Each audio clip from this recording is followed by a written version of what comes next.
বন্ধুরা, আগামীকাল জিম্বাবুয়ের বিরুদ্ধে ইন্ডিয়া তৃতীয় টি-20 ম্যাচ খেলবে। প্রথম ম্যাচ জিম্বাবুয়ে জিতেছে, সেকেন্ড ম্যাচ ইন্ডিয়া 100 রানে জিতেছে। তো এই মুহূর্তে টি-20 সিরিজটা কিন্তু লেভেল রয়েছে, অন লেভেল। তবে তৃতীয় টি-20 ম্যাচে কিন্তু ইন্ডিয়ার প্লেইং 11-এ কিছু পরিবর্তন হতে চলেছে, কেননা ওয়ার্ল্ড কাপ উইনিং যে তিনজন প্লেয়ার সঞ্জু স্যামসন, শিবম দুবে এবং যশস্বী জয়সওয়াল, এই তিনজন কিন্তু দলের সঙ্গে যুক্ত হয়েছে জিম্বাবুয়েতে। তো তৃতীয় টি-20 ম্যাচে কিন্তু এই তিনজন প্লেয়ারের খেলার সম্ভাবনা আছে। তিনজনের ভিতর তিনজনের খেলার সম্ভাবনা না থাকলেও এক দুজনের কিন্তু অবশ্যই খেলার সম্ভাবনা আছে। তো এই ভিডিওতে আমরা কথা বলবো ইন্ডিয়া ভার্সেস জিম্বাবুয়ের তৃতীয় টি-20 ম্যাচ নিয়ে। তো বন্ধুরা, প্রথম ম্যাচটা জিম্বাবুয়ে জিতলেও দ্বিতীয় ম্যাচে কিন্তু ইন্ডিয়া স্ট্রং কামব্যাক করেছে। তবে তৃতীয় ম্যাচে ইন্ডিয়ার প্লেইং 11 কেমন হবে? দেখো বন্ধুরা, ওপেনিং এ শুভমান গিল এবং অভিষেক শর্মা, তার সঙ্গে যশস্বী জয়সওয়াল, ঋতুরাজ গায়কোয়াড়, চারজন ওপেনার রয়েছে টিমে। ঋতুরাজ গায়কোয়াড় যেহেতু 3 নম্বর পজিশনে খেলছে, সেখানে ধরা যায় তিনজন ওপেনার রয়েছে। অবশ্যই শুভমান গিল প্লেইং 11-এ থাকবে। প্রথম দুটো ম্যাচে পারফর্ম করতে পারেনি, তারপরেও শুভমান গিল অবশ্যই প্লেইং 11-এ থাকবে, কেননা শুভমান গিল এই সিরিজে টিম ইন্ডিয়ার ক্যাপ্টেন। যাই হোক, ওপেনিং এ কিন্তু একটা স্লট পূরণ হলো। দ্বিতীয় স্লটে কে খেলবে, যশস্বী জয়সওয়াল নাকি অভিষেক শর্মা? যশস্বী জয়সওয়াল ওয়ার্ল্ড কাপ জিতে এসেছে, ওয়ার্ল্ড কাপ উইনিং প্লেয়ার।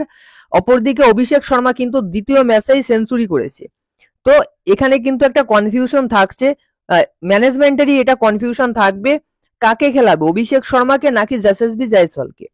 আমার মনে হচ্ছে অভিষেক শর্মাকেই কিন্তু তৃতীয় ম্যাচে ওপেনিং করাবে, কেননা অভিষেক শর্মা এই সিরিজের জন্যই শুধুমাত্র ডাক পেয়েছে, এর আগে কোনো ইন্টারন্যাশনাল সিরিজ খেলেনি। যশস্বী জয়সওয়াল এর আগে অনেক ইন্টারন্যাশনাল টি-20 খেলেছে, সেক্ষেত্রে যশস্বী জয়সওয়ালকে কিন্তু আর এক্সপেরিমেন্ট করার কিছু নেই। অভিষেক শর্মাকে ওপেনিং করাবে, কেননা অভিষেক শর্মাকে কিন্তু এখনো এক্সপেরিমেন্ট করা বাকি আছে, কেননা একটা দুটো ম্যাচ দিয়ে কিন্তু কোনো প্লেয়ারকে বিচার করা যায় না। কমপক্ষে এই 5টা ম্যাচে অবশ্যই অভিষেক শর্মাকে কিন্তু ওপেনিং করাবে শুভমান গিলের সঙ্গে। এবার আসছি সঞ্জু স্যামসন এবং শিবম দুবে। সেখানে সঞ্জু স্যামসনের কিন্তু একটা প্লেস পাওয়া উচিত, ওয়ার্ল্ড কাপে একটাও ম্যাচ খেলতে পারেনি। রিয়ান পরাগের পরিবর্তে কিন্তু সঞ্জু স্যামসন একটা প্লেস টিম ইন্ডিয়ায় পেতে পারে। তার সঙ্গে শিবম দুবেও কিন্তু সাই সুদর্শনের পরিবর্তে টিম ইন্ডিয়ায় ঢুকতে পারে। তাহলে প্লেইং 11টা কেমন হচ্ছে? ওপেনিং এ শুভমান গিল এবং অভিষেক শর্মা দুজন থাকছে।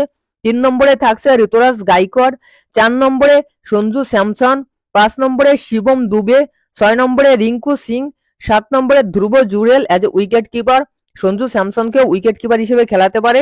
8 নম্বরে ওয়াশিংটন সুন্দর, 9 নম্বরে রবি বিষ্ণই, 10 নম্বরে আবেশ খান এবং 11 নম্বরে মুকেশ কুমার। তো ইন্ডিয়ার প্লেইং 11 কিন্তু এটাই হতে চলেছে আগামী ম্যাচে। এখানে কিন্তু দুটো পেসার এবং 3টে প্রপার স্পিনার থাকছে, তার সঙ্গে শিবম দুবে কিন্তু পার্ট টাইম পেসার হিসেবে থাকছে।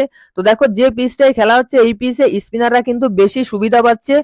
প্রথম ম্যাচে, সেকেন্ড ম্যাচে দুটো ম্যাচেই দেখা গিয়েছে যে রবি বিষ্ণই কিন্তু দুর্দান্ত বল করেছে, সেই জন্য স্পিনার কিন্তু বেশি খেলাবে। যাই হোক, তৃতীয় ম্যাচও ইন্ডিয়া অবশ্যই জিতবে এবং ইন্ডিয়ার এই ইয়ং টিমটা কিন্তু জিম্বাবুয়েকে সিরিজে হারাবে।